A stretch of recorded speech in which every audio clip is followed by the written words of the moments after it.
یہی وہ خواہش اور تمنا تھی جو ان لوگوں کے دل میں تھی جنہوں نے کہا تھا کہ پاکستان کا مطلب کیا؟ لا الہ الا اللہ۔ پاکستان کا مطلب اگر لا الہ الا اللہ ہے تو یہاں توحید کو خالص کرنا ہوگا، شرک سے آزادی حاصل کرنا ہوگی۔ پاکستان کا مطلب اگر لا الہ الا اللہ ہے تو پھر سنت کی پابندی کرنی ہوگی، بدعت سے آزاد ہونا پڑے گا۔ پاکستان کا مطلب کیا اگر لا الہ الا اللہ ہے تو مسلمانوں کے لیے خیر خواہی دل میں رکھنی ہوگی، کسی کے لیے دعا کرنا، کسی کے کام آنا، کسی کے ساتھ کھڑا ہونا، کسی کو اچھا مشورہ دینا، کسی کو رائے دینا، کسی بیمار کی بیمار پرسی کرنا، کسی مقروض کا قرض اتارنا، کسی فقیر و مسکین کا دست و بازو بننا۔ پھر تو یہ تقاضا ہے، پھر ظلم اور بربریت اور دشمنیاں اور فساد، یہ تو اس بات کا تقاضا نہیں ہے۔ یہی چیزیں تو چھوڑنے کے لیے، اس سے آزاد ہونے کے لیے وطن حاصل کیا گیا۔ اگر پاکستان کا مطلب لا الہ الا اللہ ہے، پھر ان دینی اور نظریاتی اور فکری سرحدوں کی حفاظت کرنے والے علماء کا احترام ہوگا، اس کی زمینی سرحدوں کو حفاظت کرنے والی فوج کا خیال کیا جائے گا، اور وہ شخص جس نظریے کی حفاظت کرتا ہے اس کے ساتھ کھڑا ہونا پڑے گا، اسے مضبوط کرنا ہوگا، اور ہر قسم کے غدار سے نجات حاصل کرنے کے لیے، آزادی حاصل کرنے کے لیے دعائیں بھی کی جانی چاہیے، کوشش بھی کی جانی چاہیے۔ اگر پاکستان کا مطلب کیا لا الہ الا اللہ ہے تو پھر اس توحید کے لیے، اس کلمے کے لیے جان بھی سستی سمجھنی ہوگی۔ جان تو چلی جائے، توحید پہ آنچ نہ آئے، تبھی اس وطن عزیز میں امن آئے گا، جس کے بارے میں اللہ نے بیان کیا ہے الذین آمنوا ولم يلبسوا ایمانهم بظلم اولئک لهم الامن وهم مهتدون۔ جو لوگ ایمان لاتے ہیں، شرک کی آمیزش نہیں کرتے، اللہ نے دو وعدے دے رکھے ہیں۔ توحید کو خالص کرنے والے، امن ان کے لیے ہے، ان کی سوچ میں بھی امن، ان کے نظریات میں بھی امن، ان کے افکار میں بھی امن، اور ان کے اقوال و اعمال میں بھی امن، اور ان کے معاشرے بھی پر امن ہوں گے۔ وہم مہتدون، ہدایت یافتہ لوگ دیکھنے ہیں تو وہ وہی ہیں جو توحید کو خالص کرنے والے ہیں۔ یہی وہ ایک نظریہ تھا جس کی بنیاد پہ ایک نہیں، ہزار نہیں، لاکھوں قربانیاں دی گئی۔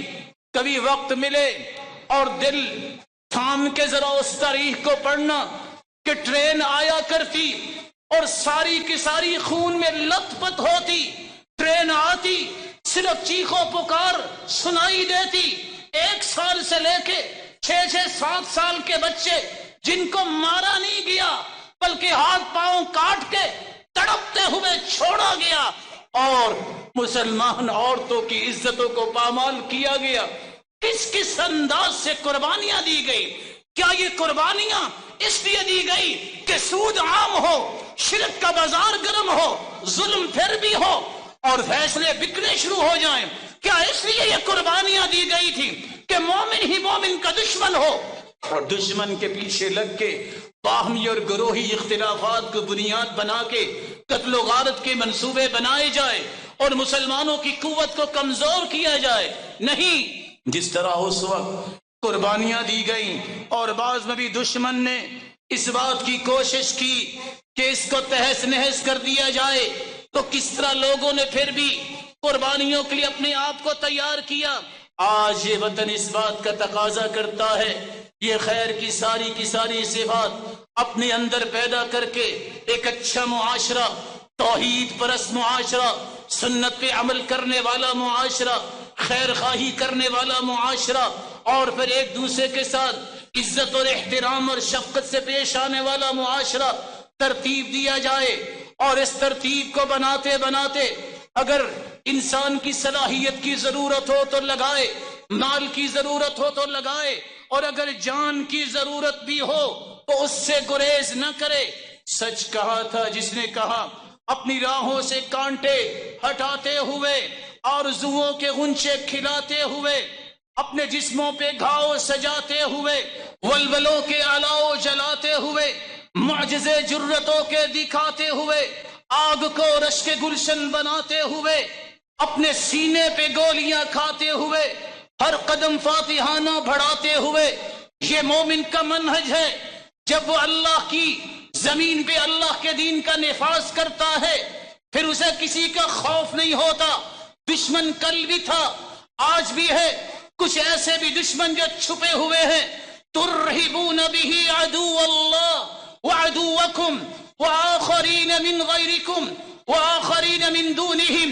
ایک وہ دشمن جو تمہیں نظر آتا ہے، ایک وہ دشمن غدار ہے جو وطن عزیز کو کھوکھلا کرنا چاہتا ہے، اور کچھ دشمن وہ ہیں جس کو لوگ دشمن نہیں سمجھتے۔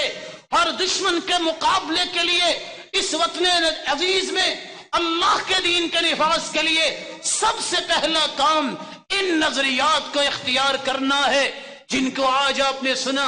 اپنی گزشتہ اور ماضی کی ان اعمال سے توبہ اور تائب ہو کر نئی زندگی کا آغاز کیجئے۔ ظلم نہ کیجئے، لوگوں کے اوپر فساد کی اندھیریاں نہ لائیے، عبادت اور اللہ کا شکر بجا لائیے۔